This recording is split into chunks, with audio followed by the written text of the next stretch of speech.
ক্ষমা করে দাও মা, আমি বুঝতে পেরেছি বাড়ি থেকে বেরিয়ে গিয়ে আমি ভুল করেছি, এমনটাই বলছে বুবলাই। হ্যাঁ বন্ধুরা, এমনটাই দেখা যাবে। তো জানতে ভিডিওটিতে লাইক দিয়ে চ্যানেলটি সাবস্ক্রাইব করে দেখতে থাকো। পর্বে দেখা যায় এদিকে বুবলাই বাড়ি থেকে চলে যায়। আর বুবলাই বাড়ি থেকে চলে যাওয়ার কারণে যেন অন্যরকম হয়ে যায় কমলিনী। কমলিনী কিছুতেই নিজেকে সান্ত্বনা করতে পারছে না, এদিকে নতুনের কথাগুলো ভাবছে।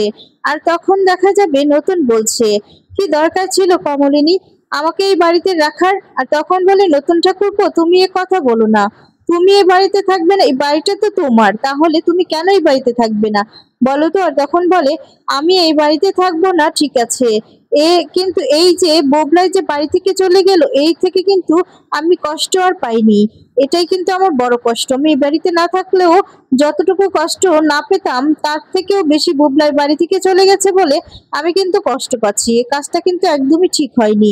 ছেলেটা বাড়ি থেকে চলে গেছে, এখন পর্যন্ত চাকরি হয়নি, কি খাবে কি করবে আমি তো ভাবতেই পারছি না।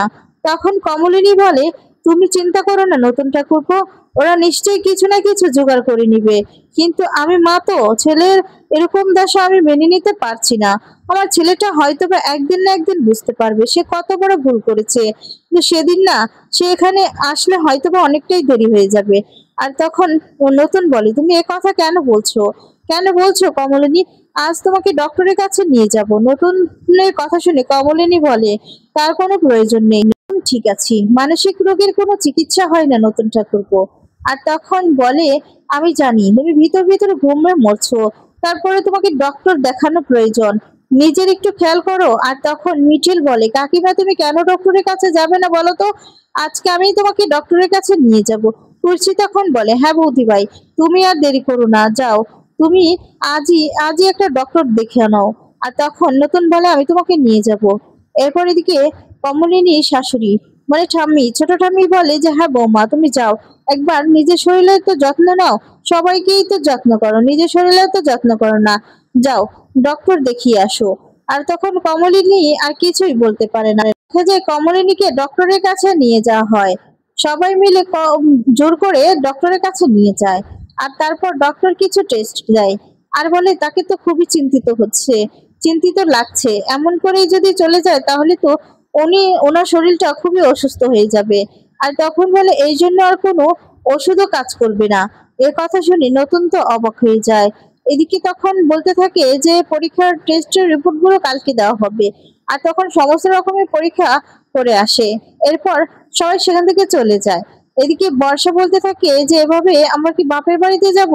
বাপের বাড়িতে গিয়ে কি বলবো বলতো, যে শ্বশুর বাড়ির লোকেরা তাড়িয়ে দিয়েছে। এদিকে শাশুড়ি মা, আমার শাশুড়ি মা অন্য একটা পরপুরুষের সাথে থাকছে, তার বয়ফ্রেন্ডের সাথে থাকছে, তার জন্য আমাদেরকে বাড়ি থেকে বের করে দিয়েছে। বলতো এই কথাটা বলবো কি করে, আমি কি লজ্জার লজ্জার।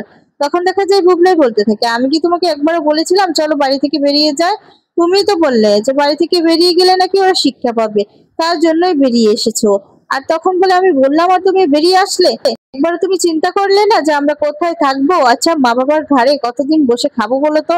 নয় 2-4 দিন, তারপর তারপর আমরা তো আবার আমাদের ব্যবস্থাটা আমাদেরকেই করতে হবে, তখন কি করব? তোমার চাকরিটা তো এখন পর্যন্ত হলো না। এরপর বলে যে, হয়নি কিন্তু হবে তো, তাই না? আর তখন বলে যে, হ্যাঁ হবে, কবে হবে? এর আগে আমাদের তো একটা রুম নিতে হবে, ফ্ল্যাট নিতে হবে, এরপরে তুমি ঠিকঠাক মতো ভাড়া দিতে পারবে তো? আর তখন বলে, তুমি এসব নিয়ে এত টেনশন করো না তো, এই সবকিছু জোগাড় হয়ে যাবে।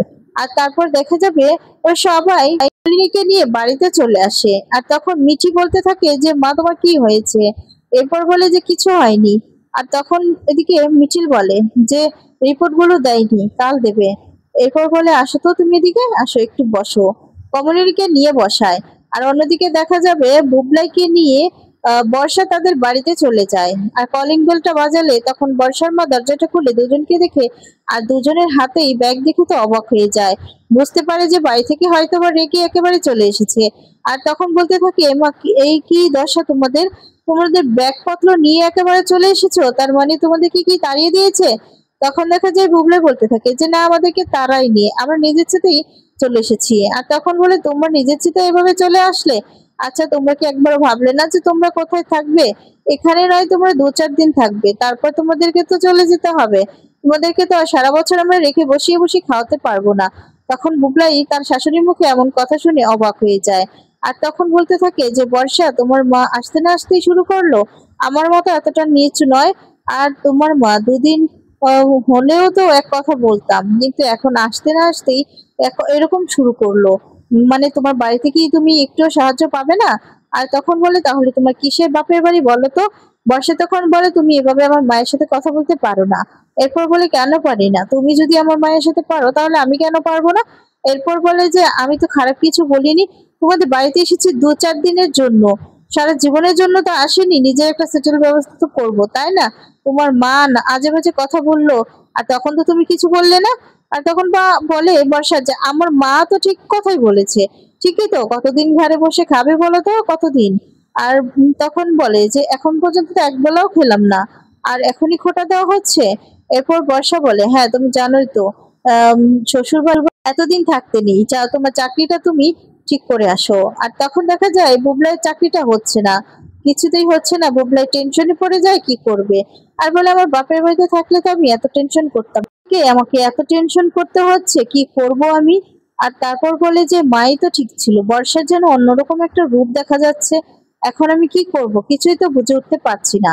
তারপর দেখা যাবে এদিকে এক এক করে 3-4 দিন চলে যায়, তারপরেও বুবলাইয়ের চাকরিটা জোগাড় করতে পারে না, বুবলাইয়ের চাকরিটা হয় না, চাকরির জন্য ডাকেও না। আর তখন বুবলাইকে বর্ষা একগাদা কথা শোনায়, এই নিয়ে দুজনের মধ্যে বেশ তর্কাতর্কি হয়। আর তখন দেখা যাবে এদিকে বুবলাই বলতে থাকে যে আমার মাই তো ঠিক ছিল। আর তখন বর্ষা বলে হ্যাঁ তোমার মা ঠিক ছিল, যাও না যাও, তোমার মায়ের সন্তান তুমি, তোমার মায়ের কাছেই চলে যাও। আর তখন বুবলাই বলে তুমি এমন কথা বলতে পারছো? আচ্ছা তোমার যদি এখানে দুবেলা খাবারের জোগাড় হয় তাহলে আমার কেন হবে না বলো তো? আমি কি দোষ করেছি? আমি চাকরিটা তো ম্যানেজ করে নিব। আর তখন বলে যে তুমি বুঝতে পারছো না কেন হয় না, তুমি পুরুষ মানুষ, তুমি চাকরি ছাড়া এখানে বসে বসে খাবে, তা তো ওরা মানবে না, তাই না? আমার বাবা সবাই তো চাকরি করে। দেখা যাবে এই নিয়ে দুজনের মধ্যে প্রায় প্রায় তর্কাতর্কি হয়ে যায়। আর তখন বুবলাই বুঝতে পারে যে আমার মাই ঠিক ছিল, বর্ষাই ভুল। বর্ষার সাথে থেকে 2 দিন থেকে না থেকেই বুঝতে পেরেছি যে বর্ষা কেমন ধরনের লোক। আর তারপর দেখা যাবে হঠাৎ করেই এদিকে কমলিনী একটু অসুস্থ হয়ে পড়ে। আর কমলিনী বিশেষ করে এদিকে বুবলাইয়ের জন্যই অসুস্থ হয়ে যায়, ছেলের চিন্তায়। আর তখন সেখানে বুবলাই গিয়ে উঠলে, আর তখনই বুবলাইকে দেখে অবাক হয়ে যায় সবাই, কমলিনী খুশি হয়ে যায়। আর তখন মিটিল বলে কি ব্যাপার বুবলাইদা, তুমি এখানে আর থাকতে পারলে না তো? আর তখন বুবলাই এসে বলতে থাকে যে মা আমি ভুল করেছি, আমাকে ক্ষমা করে দাও, ওই বর্ষা আমাকে 2 দিনও রাখতে পারেনি, বর্ষা আমাকে খাওয়ার খোটা দিচ্ছে। কমলিনী তখন বলে আমি তো আগেই বলেছিলাম তুমি এখানে থাকো, তুমি তো চলে গেলে। আর তখন মিঠিয়ে বলে দেখলি তো আবার তোর বউর আসল রূপটা বেরিয়ে এলো, তোর বউ তো তোকে 2 দিনও খেতে দিল না। তাহলে তাহলে কিসের জন্য তুই এরকমটা করিস বলতো? তুই তো আগে এরকমটা ছিলি না, যখনই তোর বউ এসেছে তখন থেকেই কিন্তু তোর রূপটা পাল্টে গিয়েছে, বুঝতে পেরেছিস? আর এখন তো বুঝতে পারলি আমার মা ঠিক নাকি তোর বউ ঠিক। আর তখন বলতে থাকে যে আমার মা কোনোদিনও তোর খারাপ চায়নি, তোর ভালোই চেয়েছে। আর তুই তুই তার প্রতিদান কি দিয়েছিস? তুই মানসিকভাবে তিলে তিলে মেরেই ফেলেছিস। জানিস তো ডক্টর কি বলেছে? মা কিন্তু খুব প্রেসারে আছে, মা খুবই চিন্তিত আছে, মার এর জন্যই শরীরে একটা রোগ হয়ে গিয়েছে, তো আমরা এখনো জানতে পারিনি। আর এটা শুধুমাত্র তোর জন্য হয়েছে, তোকে না আমরা কোনোদিনও ছাড়তে পারবো না, কোনোদিনও না, কোনোদিনও বলতে পারবো না যে তোর জন্যই আমার মা অসুস্থ হয়ে পড়েছে। তখন কমলিনী বলে থাক না মিঠি থাক, আমার ছেলেটা এতদিন পর ফিরে এসেছে, আমার ছেলেটাকে একটু বসতে দে। আর তখন মিঠি বলে দেখেছিস তো মা কাকে বলে, এখনো পর্যন্ত তোর সাফাই গাইছে, আর তুই কি না তার প্রতিদান কি দিয়েছিস, তাকে কষ্ট ছাড়া আর কিছুই দিতে পারিসনি।